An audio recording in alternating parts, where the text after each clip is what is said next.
Welcome back to the Real Estate 401k show. I'm your host, Mike Weinstein, alongside Justin Frederick, our resident mortgage expert, and Ryan Gerdes down at the end of the grand table. All right, so this is really interesting. It's interesting for us, Ryan. Sometimes we don't need to see numbers because we just have a pulse of the market and we have a feel for the market of what's going on and the real estate conversations that we're having and the amount of calls that we're getting in. And I've noticed especially over the past 3 weeks, the Phoenix metropolitan market really getting a lot busier than it did in January and the first half of February. And then, numbers come out and we're like, yeah, okay, well, this all makes sense. I think, I feel like the market has leaned towards buyers, but I think we are, if we're not already in it, we're getting into a buyer's market. In the month of February in the Phoenix metropolitan area, we saw an increase of active listings by 27.5%. For me, our balanced market, when I go into the MLS, I like to see 28 to 30,000 listings, and we're at about, when I checked on at the end of last week, we're hovering around that 26,000 mark, and so we're getting there. We've been trending towards more of a buyer's market for a couple of years now, for obvious reasons. If you've been listening to our podcast at all, and then we're keeping our eye on it. But that is one of the benefits of having a large team that covers a vast majority of the state, is because we do get to see these numbers not just from a 30,000 foot view, but in the trenches. So it's been incredible. Like even in our neighborhood where we had a little bit of stagnation, and we're like in North Central Phoenix, we had a little bit of stagnation there last year, particularly the early part of last year. And then all of a sudden, we have a pretty diverse crowd in our neighborhood. They range anywhere from about 500,000 to about 5 million. And so those ones that were about 3 million and above last year just weren't really working. They were sitting on the market, or if they did sell, they had to, almost give away the farm. But now they're going up 4 million. And they're popping in a weekend. It's amazing, with that offers. price point, yeah. So it does really depend on what specific area you are in the valley. So like when you break this down, we saw Paradise Valley at 33.12% appreciation, and they're kind of landlocked. So that doesn't really surprise me. And they're doing some big, huge things like with the Ritz-Carlton over there, and then Mountain Shadows did great things that really kind of helped boost a lot of the market in there. And then we've seen Scottsdale, Fountain Hills, and Carefree anywhere from 14 to 16% appreciation over the past year.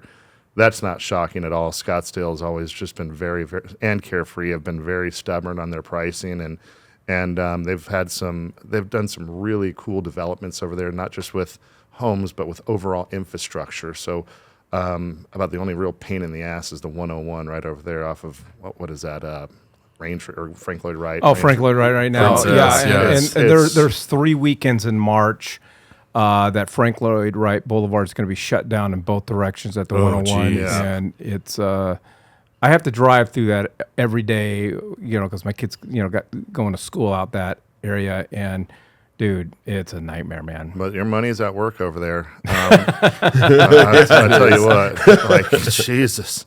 And then Phoenix, more modest is about 12.6. But name one person that wouldn't love to have a 1 point growth per month. Yeah. And when we do our pro formas, we only speculate about 7%. So we're extremely conservative when we're giving our consultation to our investors. And so every single time that we sit down with them and do either their 6-month or their 1 year prospectus, then we're always usually delivering good news. The only thing that's really hard for some people is just to getting over what passive income looks like. Then we have to start getting into the tax advantages and all the other ways that we make money in real estate. So, all right. Well, if you would like more information on how to take advantage of not only this appreciating market, but really take advantage of it becoming more and more of a buyer's market. Go ahead and text the word appreciate to 623 AZ RECON. That's appreciate to 623 AZ RECON. On Monday, Justin, we talked about one of the reasons for we're seeing high level cancellations or people kind of being a little shy about jumping into the game is concerns about the overall market and the economy and what's going on at the White House and so forth. But we've seen interest rates drop, and people are concerned. And we like to remind people like you cannot take a look at the news and the numbers on a national level, because Phoenix, we're a microcosm here. I love using big words. I feel like my college education. Don't make me say it. Don't make me say it. I can't spell it. There you go. But we are, to Ryan's point, over the last couple years. I mean, Paradise Valley, 33.1%, and not everybody can afford Paradise Valley, but Phoenix, 12.6% appreciation rate. Home prices are going up. You can't take a look at the national scene. We're a very unique and very healthy and profitable real estate market. And these are huge numbers. These are huge numbers for right now. I mean, nobody would have predicted numbers this big even in 2020, right? Mm-hmm. I mean, these are massive numbers. So to me, again, with the uncertainty of the economy, if the economy starts to go down, even if it did, let's say it did, mortgage rates are going to get better. So you're buying a house, you're getting this appreciation. And like we've said in multiple podcasts, during a recession, most the home prices don't typically decline. Only in 2008 did we see them actually decline. Most likely we're going to see lower rates and then more appreciation if that happens. Exactly. So, because with lower rates just drives higher demand and more affordability. All right. So Ryan, as I mentioned on the onset of this episode, we are really trending towards a true buyer's market. I think we've been leaning that way over the last year and a half. But when buyers hear, hey, this is a buyer's market, there is kind of like this frenzy. They get excited. They start salivating. It's like me at a buffet. I get it. I completely understand it. But there's a lot of mistakes that can be made, and you still have to have the right strategies in place. The strategies don't change much. And so what are some things that we as buyers should be careful of, wary of, and make sure that we are still buying right? Just because it's a buyer's market doesn't mean you're getting the best deal on the table. Right. And I think the biggest thing that was going on in 2020 during COVID is the same thing that's going on right now. Even though it was a seller's market then, it's a buyer's market now. There was a shit ton of FOMO. And so check your pride in at the door. Just because you see something that's, you don't, who cares about what the Joneses are doing? Stay within your budget, stick to your plan, and make sure that you don't deviate from it. Because, I mean, we're already, whatever damage that has been caused was caused by FOMO. People were going out there spending money that they didn't have. They were racking up debt. They were throwing good money at bad money. And then all of a sudden, the people that weren't being responsible about it were stuck in, in this place that they are going to have a hard time digging themselves out of. And so the people that were disciplined are actually going to be taking advantage of you now. Yeah. Because you are going to be stuck in a hard spot. You're going to have to sell off assets that you probably shouldn't sell off, or you're going to have to do some financial maneuvering that you probably are doing because you have to do, not because you want to do. And then all of a sudden you're going to be kind of back at square one, just scraping and saving. And probably working too many hours and not growing. So I would say that pride is probably going to be the biggest bitch for most people. All right.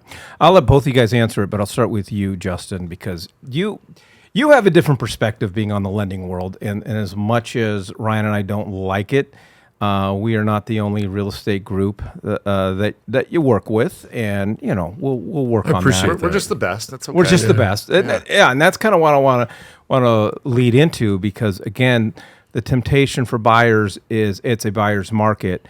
All I need is somebody with a real estate license to go negotiate and get this deal done. And I'm sure, I'd like to think that we're better than most that you work with. And what, and how dangerous is it just to take anyone off the street that's got a real estate license? Yeah, you guys are incredible. Who do you like better, me or Ryan? Well, I mean, Depends on who's in front of you. If we're talking about off podcasts when there's jokes that come about, Ryan, definitely. I'm confused and hurt at the same time. Don't ask questions you don't want to answer. I didn't think he would answer the question. I had to. No, you guys are wonderful, and like I say it all the time, and I'm not just saying this because we're on the podcast. You guys bring in the best deals. 9 times out of 10, we're talking about a huge percentage over sale price on the appraised value. We're talking about massive amount of concessions compared. Your average of concessions is probably 1% higher than anybody else that I work with. Awesome. So that, I mean, there's a lot to be said for that. So you guys are masters of negotiation, and I feel like that's a big part. It's 50% of your job. And I could be wrong on that, but that's just my outsider's perspective. You guys do an excellent job of negotiating, knowing what you're getting into before you're actually walking to the table to have that conversation. You guys do your homework. You know this business very well, and that's why you guys do so well. That's why you have people on your team that follow you. That's why we have a podcast. That's why we have a podcast. So I feel like we should hug it out. you guys want to hug it out? You two hug out. No, you don't like me apparently. So That's not. You said, who do you like better? Did he hurt your feeling? my one feeling is Okay, I'm going to get it out there. If you guys don't know Mike's all about the mom jokes, okay? He is. There it is. That's it. So my mom's getting bashed all the time. Mom, I love you. He doesn't mean it. Bro, The you flowers sent, are you real, sent though. my mom flowers. Yeah. The flowers are real. Dude, I so hard to explain why my friends that my mom's never met got roses from them. It was very On Valentine's Day. it was very awkward. But Ryan, the dangers of just going out and hiring somebody who's just because they got a real estate license. I man. mean, we see it all the time. And look, I get it. Sometimes your best friend gets their license, and you want to throw them a bone, or a family member. I get it. It's really, really hard to like, especially if it's a family member or whatever. It's hard to go to family reunions or Thanksgiving, and everyone's sitting down, and you're like, yeah, I hired those goofballs off the podcast over you, mom or whatever. And so, okay.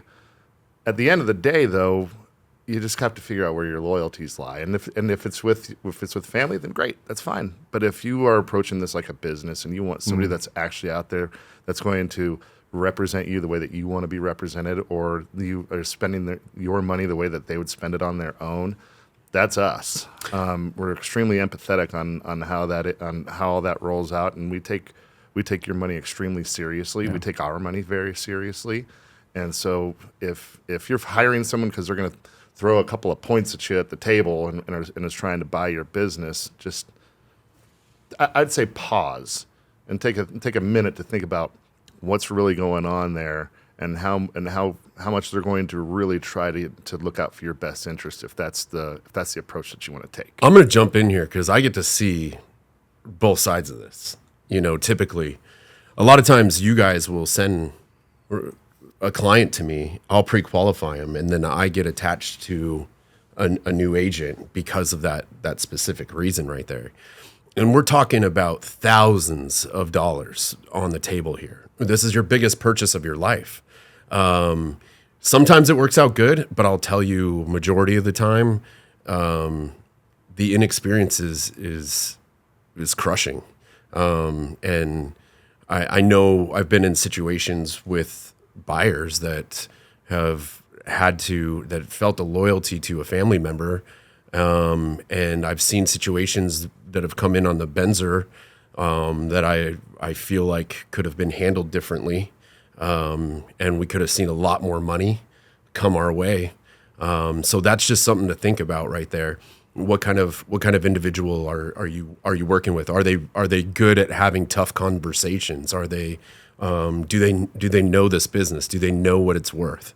So I feel like you gotta think about that. And I would say if you really want to, maintain that loyalty with a family member or friend or whatever, I mean, have some probing questions that you can understand that even if they're new, that's okay. We were all new once upon a time. That's a fact. But if they don't have the support system, or if they don't have a mentor, or if they don't have a team backing them up in case of, then you should be extremely cautious, or you should know more than the person you're hiring, or if you, Okay. I mean, or just cut them a check, cut them a check to walk away. I know that sounds kind of cutthroat or heartless, but at the end of the day, you're going to save a lot more money cutting them a check and hiring somebody that knows what they're doing. Well, I always tell people, and you don't have to like us, and there's a good chance you won't like Ryan and I. We're a little rough around the edges at times, but you want us. I mean, you don't have to like your attorney, but if your attorney's the best, especially at negotiating, you want that attorney. And same thing when it comes down to real estate. And I read this meme. Oh man, it was probably about a month or two ago, and I don't know the exact verbiage, but it was talking about using an experienced agent versus a non-experienced agent. If you got committed for a crime and you're going to court, do you want an attorney that takes on 2 cases a year, or do you want somebody that's always in the courtroom? So, but we'd love to have that conversation with you. We'd love the opportunity to share what we do that makes us unique when representing buyers. And if you want our strategies and our insight to taking advantage of this changing market and this buyer's market, go ahead and text the word appreciate to 623 AZ RECON. That's appreciate to 623 AZ RECON.